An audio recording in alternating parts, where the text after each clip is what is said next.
Hello friends, in this video I will show you how to manage a lot of media files in your WordPress website.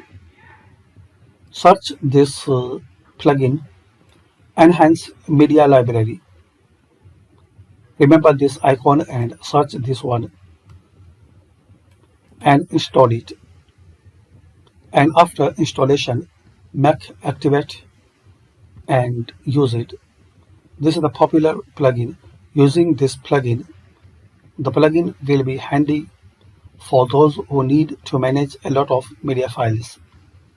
So use and try and share your experience by comment section.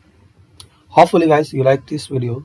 In this short and basic video we learn how to enhance media library in WordPress website. Thanks for watching. Guys, show your love by subscribing my channel.